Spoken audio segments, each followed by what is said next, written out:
Oke,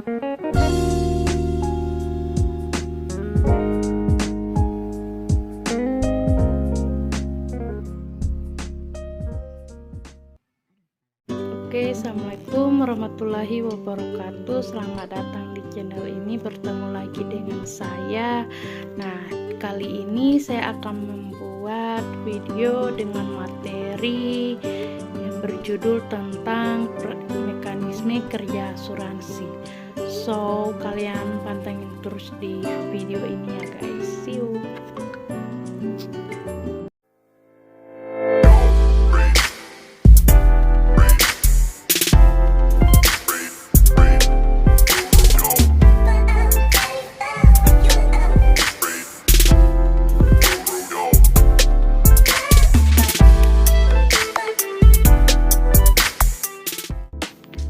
Oke, di sini saya akan mulai presentasi materi dari mekanisme kerja asuransi. Oke, di sini saya sudah membukanya. Yang pertama, dalam mekanisme kerja asuransi ada pengertian premi asuransi, yaitu untuk mendapatkan perlindungan asuransi, pemegang polis wajib membayar sejumlah premi kepada penanggung asuransi. Premi asuransi didefinisikan sebagai sejumlah pembayaran yang ditetapkan sebagai biaya pengalihan risiko dari pemegang polis kepada penyediaan asuransi. Besaran premi ditentukan oleh penyediaan asuransi dan disepakati oleh pemegang polis. Besar kecil premi akan ditentukan oleh banyak faktor, antara lain cakupan perlindungan yang diberikan oleh penyediaan asuransi, usia tertanggung, asuransi gaya hidup atau rekam medis tertanggung, jenis kelamin hingga sektor pekerjaan tertanggung. Semakin lengkap dan luas jangkauan protek sebuah asuransi, preminya biasanya semakin mahal. Begitu juga bisa tertanggung asuransi dinilai memiliki risiko tinggi, preminya otomatis lebih mahal. Selanjutnya ada premi polis. Premi polis adalah harganya biasanya dinyatakan sebagai biaya bulanan. Premi ditentukan oleh perusahaan asuransi berdasarkan profil risiko Anda atau bisnis Anda, yang mungkin termasuk kelayakan kredit. Misalnya, jika Anda memiliki beberapa mobil mahal dan memiliki riwayat pengemudi yang sembrono, kemungkinan besar Anda akan membayar lebih untuk polis mobil daripada seseorang dengan satu sedan kelas menengah dan catatan mengemudi yang baik. Selanjutnya, masih dengan pengertian premi. Premi adalah sejumlah uang yang wajib dibayarkan secara berkala kepada penanggung oleh tertanggung. Untuk menutupi risikonya, dalam perdagangan asuransi premi mungkin identik dengan harga. Membayar premi berarti membayar di atas harga yang berlaku untuk sesuatu. Dilansir Investopedia, premi asuransi merupakan jumlah uang yang harus dibayar seseorang atau bisnis untuk polis asuransi, atau biaya yang dibayarkan setiap nasabah yang terdaftar kepada perusahaan asuransi. Premi untuk asuransi mencakup kompensasi yang diterima perusahaan asuransi karena mereka menanggung risiko pembayaran apabila terjadi peristiwa yang memicu pertanggungan. Selain itu, isi premi juga bisa berupa komisi agen penjualan atau broker. Selanjutnya ada fungsi premi.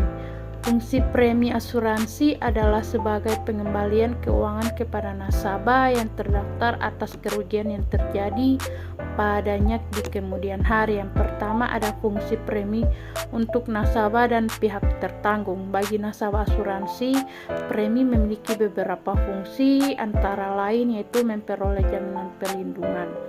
Jika ingin mendapatkan manfaat perlindungan, nasabah harus membayar premi sesuai polis asuransi. Yang kedua ada pengalihan risiko. Fungsi premi berikutnya ini yaitu sebagai pengalihan risiko. Perusahaan asuransi sebagai penanggung akan memberikan ganti rugi atas risiko yang terjadi sesuai dengan perjanjian. Dan yang terakhir ada pemerataan biaya. Fungsi premi juga ini untuk pemerataan biaya karena nantinya Anda tidak perlu menanggung semua risiko yang mungkin terjadi di masa depan, misalnya risiko sakit, risiko kecelakaan kerja, dan lain-lain. Selanjutnya, ada fungsi premi untuk perusahaan asuransi. Bagaimana fungsi dari premi untuk pihak penanggung alias perusahaan asuransi? Premi memiliki beberapa fungsi seperti yang pertama ada penghimpunan dana. Premi yang dibayarkan nasabah akan dikelola dan dihimpun oleh perusahaan asuransi. Tujuannya supaya dana tersebut berkembang dan bisa digunakan untuk membayar jaminan kepada tertanggung. Dan yang kedua ada penyeimbangan asuransi. Fungsi lainnya adalah penyeimbangan asuransi dengan jaminan atau perlindungan atas risiko yang nasabah beli. Perusahaan asuransi dapat mengatur sedemikian rupa agar besaran premi seimbang dengan perlindungan tersebut.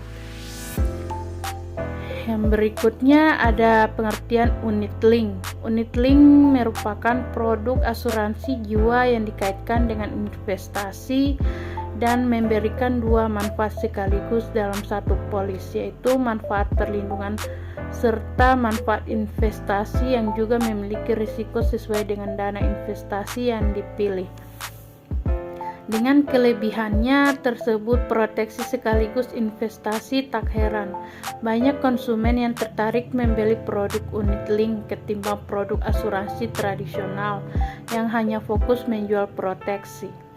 Namun sebaliknya, konsumen jangan buru-buru terbuai dengan iming-iming kombinasi investasi dan proteksi dalam satu produk seperti yang ditawarkan unit link. Samping itu, kita sebaiknya lebih dahulu membandingkan mana yang lebih baik, membeli satu paket proteksi dan investasi sekaligus, atau membelinya secara terpisah, produk proteksi sendiri dan produk investasi juga sendiri. Selanjutnya ada jenis-jenis unit link. Jenis-jenis unit link ini terbagi menjadi 4. Yang pertama ada cash fund unit link atau unit link pasar uang. Kedua, fixed income unit link atau unit link pendapatan tetap. Yang ketiga ada managed unit link atau unit link pendapatan campuran. Dan yang terakhir ada equity unit link atau unit link dana saham. Berikutnya ada asuransi jiwa unit link. Asuransi jiwa unit link adalah kontrak asuransi yang memberikan manfaat perlindungan dengan premi rendah sekaligus investasi. Jenis-jenis asuransi ini memberikan manfaat perlindungan asuransi kematian dan investasi sekaligus, yaitu yang pertama ada produk asuransi jiwa unit link. Ini cocok bagi calon pemegang polis yang suka berinvestasi jangka panjang. Yang kedua ada calon pemegang polis yang memiliki kelebihan uang dan bermaksud meningkatkan kekayaan. Dan yang ketiga ada dengan siapa produk dapat dibeli atau ditanyakan.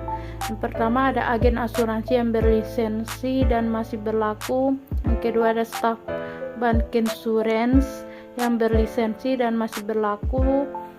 Dan yang ketiga ada apa yang harus diperhatikan sewaktu membeli. Yang pertama ada mempelajari proposal penawaran yang diajukan oleh agen. Yang kedua ada memenuhi persyaratan. Yang ketiga ada mempelajari cara pembayaran premi dan lain-lain. Selanjutnya,